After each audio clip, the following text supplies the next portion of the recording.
Hello guys, video को like कीजिए, channel को सब्सक्राइब कीजिए और ऐसे ही वीडियो देखने के लिए प्रेस द बेल आइकन।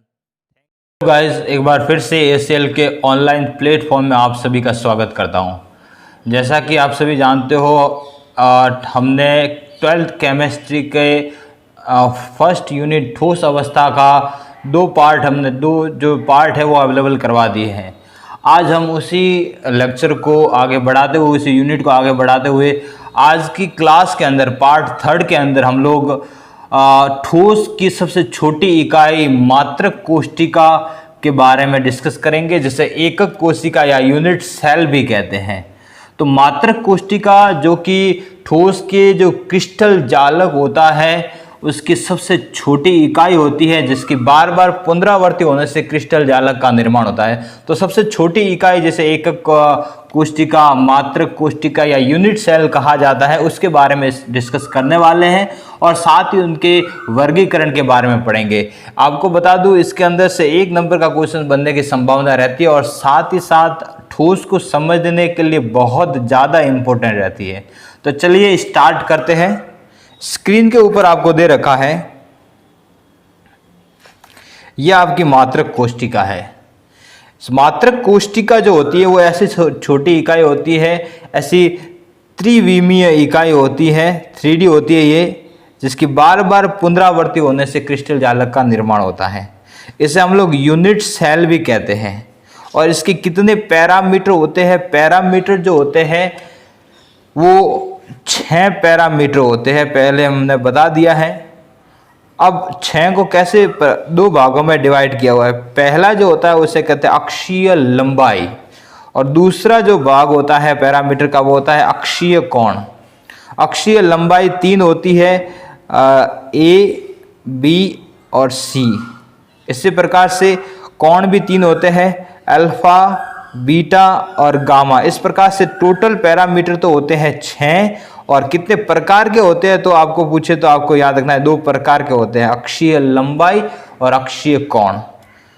अब यहाँ पर आपको एक चीज और ध्यान रखनी है, जैसे कि ये है हमारे पास में एक मात्रक कोशिका। तो मात्रक कोशिका तीनों अक्षों में होती है, X अक्ष में भी होती है, Y में भी होती है और Z में भी होती है। तो कैसे इसको बनाना है? सबसे पहले जैसे कि आपने इस प्रकार से बना दिया, ड्रॉ कर दिया, फिर इसको आपने इस प्रकार से बना दिया, ये बना दिया।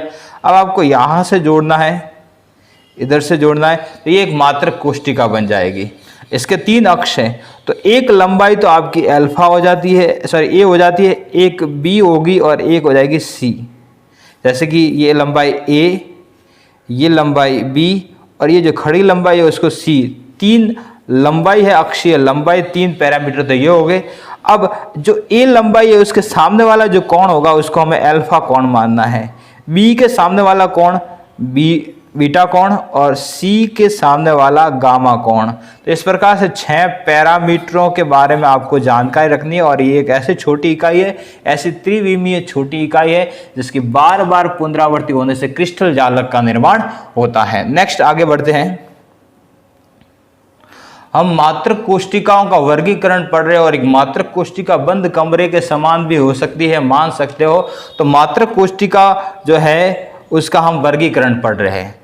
अब वर्गीकरण, यहाँ जो वर्गीकरण हम पढ़ रहे हैं, यहाँ आपको बता देता हूँ, ये 2 प्रकार से हमने डिवाइड किया है कि मात्रक कोशिका 2 प्रकार की है, लेकिन किस बेस के आधार पर? तो आपको बता देता हूँ, अवयवी कण जो होते हैं वो किस पोजीशन पर रहते हैं, उस पोजीशन के बेस के आधार पर मात्रक कोशिकाओं को 2 भागों में डिवाइड किया हुआ है। पहली मात्रक कोशिका जिसे हम सरल मात्रक कोशिका भी कह सकते हैं, इसके 2 और नाम है, मूल मात्रक कोशिका भी कह सकते हैं, आद्य मात्रक कोशिका भी कह सकते हैं, या सरल मात्रक कोशिका कहते हैं। शॉर्ट में इसको शो करते हैं SCC। SCC का क्या अर्थ हो गया? SCC का अर्थ होता है सिंपल क्यूबिक सेल। ये ध्यान रखना, सिंपल क्यूबिक सेल, ये इसकी फुल फॉर्म होती है। अब ये एक मात्रक कोशिका है जिसे हमने एक SCC का है। SCC का मतलब होता है कि ऐसी मात्रक कोशिकाएं, वे मात्रक कोशिका जिसमें अवयवी कण केवल कोनों पर पाए जाते हैं उसे हम कहते हैं एससीसी। अर्थात यहाँ मात्रक कोशिका में जो अवयवी कण है वो केवल कहाँ पाए जा रहे हैं, उसके कोनों पर। आपको पता है एक मात्रक कोशिका एक बंद कमरे के समान होती है, तो इसके कितने कोने हो सकते हैं? 8 कोने होते हैं, 4 नीचे और 4 ऊपर। टोटल कोनों की संख्या कितनी हो गई? 8 हो गई। तो अब 8 कोने हैं और प्रत्येक पर एक मात्रक कोशिका पाई जा रही है। अर्थात वहां पर जब प्रत्येक कोने पर जो मात्रक कोशिका का भाग होता है, आपको मैं बता दूं वहां प्रत्येक कोने पर 1/8वां भाग प्राप्त होता है। अर्थात अब प्रत्येक कोनों पर मात्रक कोशिका, प्रत्येक कोनों पर अवयवी कण पाए जा रहे हैं। अर्थात ये जो मात्रक कोशिका है वो एससीसी है।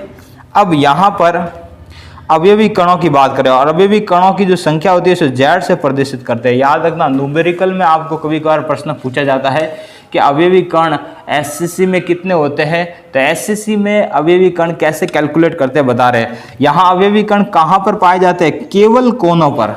तो कोनों की संख्या कितनी हो गई? 8 कोनों की संख्या। और प्रत्येक कोने पर कितना भाग प्राप्त होता है? 1/8वां भाग प्राप्त होता है कोनों पर। तो 1/8वां भाग और कोनों की संख्या, इसको हमने काटा तो हमारे पास में एटम कितना प्राप्त हुआ? 1।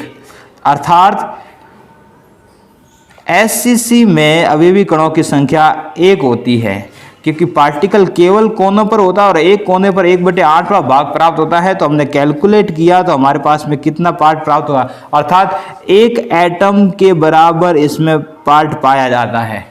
आपको ध्यान रखना है कि प्रत्येक कोने पर उसे कितना भाग मिल रहा है? 1/8वां। टोटल कोनों की संख्या कितनी है? 8। काटा तो कितना मिला? 1 मिला। अर्थात यहाँ पार्टिकल कितने प्राप्त हो रहे हैं? जेड का मान हमें कितना प्राप्त हुआ? 1 प्राप्त हो रहा है। ये चीज ध्यान रखना। नेक्स्ट आगे बढ़ते हैं। अब दूसरी मात्रक कोशिका उसे केंद्रीय मात्रक कोशिका। यहाँ मात्रक कोशिका में अवयवी जो कण है वो कोनों के अलावा 2 पोजीशन और होती हैं, या तो पूरी बॉडी के सेंटर में या फिर प्रत्येक फलक जो होता है उस फलक के केंद्र में। तो 3 पोजीशन हो गई। पार्टिकल कहाँ कहाँ हो सकता है? या तो कोनों पर हो सकता है, या फलक के केंद्र में हो सकता है, या बॉडी के सेंटर में हो सकता है। तो अब हम बात करते हैं कि कोनों के अतिरिक्त भी पार्टिकल पाया जाता है। अगर ऐसी मात्रक कोशिका है तो उसे हम लोग नाम देते हैं केंद्रीय मात्रक कोशिकाएं। अब इसमें 3 भाग होते हैं, 3 प्रकार की होती है ये। तो पहली कौन सी है? शॉर्ट में कहते हैं बीसीसी, या हम इसे कहते हैं बॉडी सेंट्रेड क्यूब। हिंदी में नाम है काय केंद्रित मात्रक कोशिका। इंग्लिश में है द बॉडी सेंट्रेड क्यूब, शॉर्ट में कहते हैं बीसीसी। अब इसमें क्या है? कोनों पर भी पार्टिकल है और एक सेंटर में आपको सामने दिख रहा होगा वो भी पार्टिकल आपको दे। तो यहाँ एक अवयवी कणों की कुल संख्या कितनी होगी? जेड का मान कितना होगा? तो कोनों पर तो पार्टिकल है, वही कैलकुलेशन करेंगे जो हमने पहले किया है वो। इसके अलावा यहाँ पर प्लस में करना है, एक अवयवी कण जो है वो कोनों के अतिरिक्त मात्रक कोशिका के केंद्र में भी पाया जाता है। तो ये ध्यान रखना कि ऐसी मात्रक कोशिका जहां अवयवी कण कोनों के अतिरिक्त, प्रत्येक कोनों के अतिरिक्त अगर बॉडी के सेंटर में भी एक कण पाया जाता है तो वो बीसीसी कहलाती है, बॉडी सेंट्रेड क्यूब कहलाती है। तो यहाँ बॉडी सेंट्रेड के बेस पर यहाँ एक पार्टिकल पूरा उसको मिलता है। यहाँ 8 × 8 1/8वां भाग, तो कैलकुलेट किया तो 1 और 1 कितना हो गया? 2। तो यहाँ टोटल अवयवी कणों की संख्या बॉडी सेंट्रेड में कितनी आई? 2। अर्थात जेड का मान कितना प्राप्त होता है इसमें? 2 पार्टिकल। एक तो पूरा उसके सेंटर वाला तो पूरा इसी को मिल जाता है, बाकी कैलकुलेट किया 1/8वां भाग और 8 से मिलाकर कितना होगा? 2 हो गया। नेक्स्ट आगे बढ़ते हैं। दूसरी इसी के अंदर मात्रक कोशिका उसे कहते हैं एफसीसी, इंग्लिश में कहते हैं फेस सेंट्रेड क्यूब, हिंदी में कहते हैं फलक केंद्रित मात्रक कोशिका।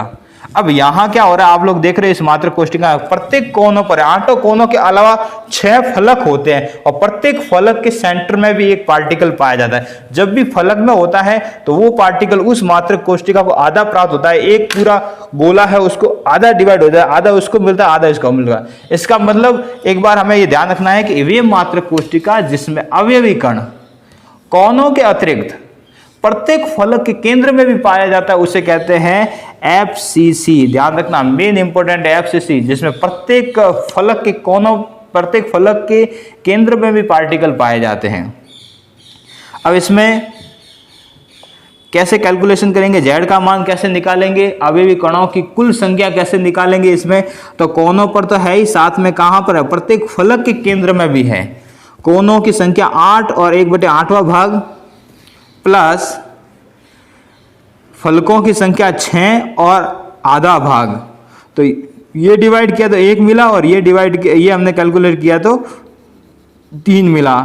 1 + 3 कितने आ गए, 4 आ गए। अर्थात फेज सेंट्रोइड के अंदर जो पार्टिकल की कुल संख्या इसको प्राप्त होती है वो 4 होती है। सबसे ज्यादा पार्टिकल इसी में प्राप्त होते हैं। सबसे ज्यादा निविड़ संकुलन जो है, कण जो नजदीक होते हैं वो इसी के अंदर होते हैं। क्लोज पैकिंग एफिशिएंसी जो है वो भी इसी के अंदर सबसे ज़्यादा होती है। तो आपको ध्यान रखना है इसमें अवयवी कणों की संख्या कितनी मिल रही है, 4 मिल रही है। ऐसी मात्रक कोशिका जिसमें कोनों के अलावा प्रत्येक फलक के केंद्र में भी पार्टिकल है और फलक के केंद्र में 1/आधा या 1/2 या आधा भाग प्राप्त होता है। तो हमने इसकी 2 पोजीशन थी, कोनों पर भी था, फलक के केंद्र में भी था। इनको कैलकुलेट किया तो 1 मिला, इनको कैलकुलेट किया तो हमने 3 मिला। मान हमें कितना प्राप्त हो गया, 4 प्राप्त हो गया। नेक्स्ट आगे बढ़ते हैं। तीसरी मात्रक कोशिका है जिसे कहते हैं अंत्य केंद्रीय मात्रक कोशिका या ईसीसी, या इसे ईसीसी कहते हैं, ध्यान रखना है। और ईसीसी का मतलब होता है एंड सेंट्रेड क्यूब, ईसीसी। इसमें आप देख रहे हो कि कोनों पर तो पार्टिकल है ही, लेकिन साथ में इसके 2 फलक, टोटल फलक 6 हैं, लेकिन 2 विपरीत फलक, कोई भी फलक ले सकते हो, जैसे ऊपर नीचे हमने लिया है। 2 विपरीत फलकों के सेंटर में भी अगर पार्टिकल है तो वो कहलाती है ईसीसी। मतलब इसमें अवयवी कण कोनों पर भी है 2 पोजीशन पर, और 2 विपरीत फलकों के केंद्र में भी कण पाए जाते हैं। तो वही कोनों पर 8 × 1/8वां भाग, और अब 2 विपरीत फलक है तो फलकों की संख्या 2 होगी, और एक फलक में कितना पार्ट पाया जाता था, आधा भाग मिलता था उस मात्रक कोशिका को, तो 1/2। इसको कैलकुलेट किया तो 1 मिला, इसको भी कैलकुलेट किया तो 1 मिला। टोटल मात्रक कोशिका में अवयवी कणों की संख्या कितनी प्राप्त हुई, 2। तो यहाँ पे आपको ध्यान रखना है कि इसमें भी जेड का मान हमें कितना प्राप्त होता है, 2। एंड सेंट्रेड क्यूब, कोनों के अलावा 2 ऑपोजिट फलकों के अंदर केंद्र में भी मात्र अवयवी कण पाया जाता है। नेक्स्ट आगे बढ़ते हैं। तो हमने देखा अवयवी कणों की व्यवस्था के आधार पर मात्रक कोशिकाएं 2 प्रकार की थी। पहले सरल घनीय मात्रक कोशिका और केंद्रीय मात्रक कोशिका। सरल घनीय को एससीसी हमने नाम दिया, और उसके अंदर हमने वापस 3 भाग बताए, बीसीसी, एफसीसी और ईसीसी। यहाँ केवल कोनों पर भी थे, यहाँ कोनों के अलावा भी पार्टिकल पाए जाते हैं। बीसीसी में केवल बॉडी में था, कोनों के अलावा केवल बॉडी में। एफसीसी में कोनों के अलावा प्रत्येक फलक के केंद्र में, और ईसीसी में 2 विपरीत फलकों के केंद्र में पाए जाते। इस प्रकार से हमने देखा, और प्रत्येक में पार्टिकल की संख्या कितनी है, जेड का मान भी हमने कैलकुलेट किया। नेक्स्ट हम लोग पढ़ रहे हैं वो है मात्रक कोशिका। इस बार वापस वर्गीकरण कर रहे हैं, लेकिन पैरामीटर के आधार पर। पैरामीटर के आधार पर पैरामीटर के आधार पर मात्रक कोशिकाएं 7 प्रकार के आपको पढ़ने को मिलती है। यहाँ से एक छोटा सा प्रश्न कई बार पूछ लिया जाता है, पैरामीटर के आधार पर मात्रक कोशिकाएं, बहुत इंपॉर्टेंट है। आप लोग थोड़ा सा ढंग से देखते हैं। आज जो है हम लोग 3 मात्रक कोशिकाएं पढ़ते हैं, टोटल 7 है, 4 नेक्स्ट वीडियो में पढ़ेंगे। थोड़ा समझने की कोशिश करना।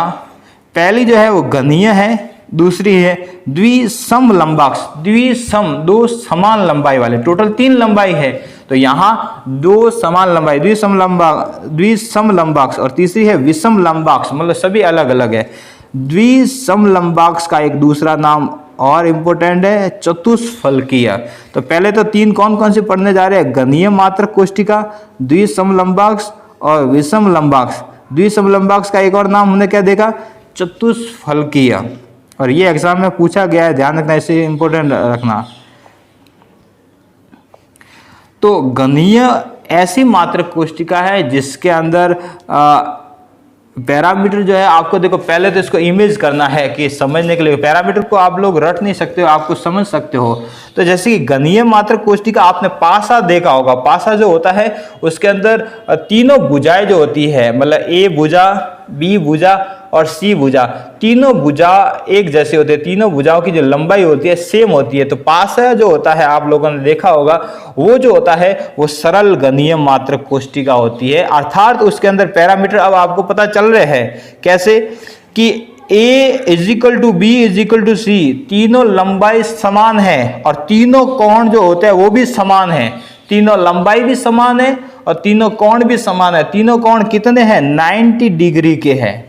तो प्रत्येक कोण समान है और प्रत्येक लंबाई समान है, प्रत्येक कोण कितना है? 90 डिग्री। और पासे के समान व्यवस्था किसकी होती है? घनीय मात्रक कोष्टिका की होती है। अब एक एक पैरामीटर चेंज होता जाएगा, देखना आप लोग। और फर्स्ट चेंज होगा, कोण में कोई बदलाव नहीं आएगा, तीनों के कोण सेम है, तीनों के कोण 90 डिग्री के होंगे, लेकिन अक्षीय लंबाई में बदलाव आएगा। अब हम देख रहे हैं, पहले तो तीनों लंबाई सेम थी, अब हम देख रहे हैं दो लंबाई सेम है, इसलिए नाम है द्विसम लंबाक्ष। मतलब A इजिकल टू बी, मतलब A और B भुजा समान है, लंबाई समान है, not equal to C, C जो है वो अलग है। आप लोग देख रहे हैं A और B तो समान है, लेकिन C जो है वो इसकी लंबाई ज्यादा है, वो समान नहीं है। मतलब दो भुजाएं समान है, इसे द्विसम लंबाक्ष कहते हैं। इसका एक और नाम है चतुष्फलकीय। लेकिन कोण तीनों समान है, वो की वो बात है, सेम तीनों में एक जैसे, कोण तीनों में समान है और कितने हैं? 90 डिग्री के। तो यहां आपको इसको इमेजिन कैसे करोगे? आप लोगों ने देखा होगा कि